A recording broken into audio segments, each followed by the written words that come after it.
சமூக சொந்தங்களை உங்களை அன்போடு அழைக்கிறது ஏஎம் ஹவுஸ் சேல்ஸ் திருச்சி. புதிய வீடு, பழைய வீடு, காலி மனைகள் வாங்க ஏஎம் ஹவுஸுக்கு தொடர்பு கொள்ளுங்கள். திருச்சி டு பஞ்சப்பூர்லேருந்து பார்த்தீங்கன்னா ஒரு டோலுக்கு முன்னாடி மெயின் ரோட்லேருந்து பார்த்தீங்கன்னா ஒரு 200 மீட்டர் தான் இருக்கும். இப்போ புதுசாக பார்க்கக்கூடிய லேஅவுட் இது. இந்த இடத்துல பார்த்தீங்கன்னா விலை குறைவாக உள்ள விலை லேஅவுட்டு எங்கேயுமே கிடைக்காது. இங்கே டிடிசி அப்ரூவ்டு பிளாட்டு 600 ஸ்கொயர் ஃபீட்லாம் இங்கே போட்டிருக்காங்க. விலை சீஃபாக போட்டிருக்காங்க. அதுலேருந்து 1200 வரைக்கும். மெயின் ரோட்லேருந்து சுமாராக வரணும் ஒரு 250 மீட்ரு வரும். இப்போ நம்ம என்ட்ரன்ஸு உள்ளே வந்துவிட்டோம். எல்லா இடத்துலையும் பார்த்திங்கன்னா 35 அடி ரோடு வந்து சிமெண்ட் சாலை ரோடு போட்டிருக்காங்க. ஒரு மெயினான இடத்துல 40 அடி போட்டிருக்காங்க. எல்லாமே பார்த்திங்கன்னா சூப்பரான லேஅவுட்டு. இதில் வந்து தண்ணி வசதி, கரண்ட்டு வந்து எல்லா இடத்துலையுமே வந்து ஈபியுடைய போஸ்ட்டு போட்டிருக்கனால டக்குன்னு கரண்ட் எடுத்துக்க முடியும்.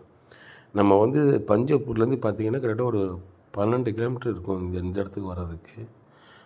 சூப்பரான ஏரியா, விலை சீஃபு தான். பஸ் ஸ்டாண்டு மட்டும் ஓப்பன் ஆகிடுச்சு வச்சுங்களேன், இதோட விலைவாசிலாம் வந்து விலை கூடி போயிடும். இப்போயே நம்ம வந்து வாங்கி வச்சுக்கிட்டு பிறகு நம்ம அதில் வீடு கட்டி குடியிருக்கலாம். இல்லைனா நம்ம வந்து இது ஒரு சேல்ஸ் கூட பண்ணிக்கலாம். அந்த மாதிரி ஒரு அருமையான லேஅவுட்டு பஞ்சப்பூர் பக்கத்தில் வந்துருக்குது. 600 சதுரடி கணக்கில் பிளாட்டும் போட்டிருக்காங்க. 1200 கணக்கும் பிளாட்டு போட்டிருக்காங்க. DTCP approved plot. சூப்பராக இருக்கும் பாருங்களேன். எல்லாம் ஒரு சில இடத்துல 40 அடி ரோடும் போட்டிருக்காங்க. இதில் அதிகமாக 40 அடி தான் அதிகமாக இருக்குது. ஒரு சில இடத்துல தான் 35 அடி போட்டிருக்காங்க. அது வந்து சும்மா கட்டு மாதிரி உள்ள இடத்துல.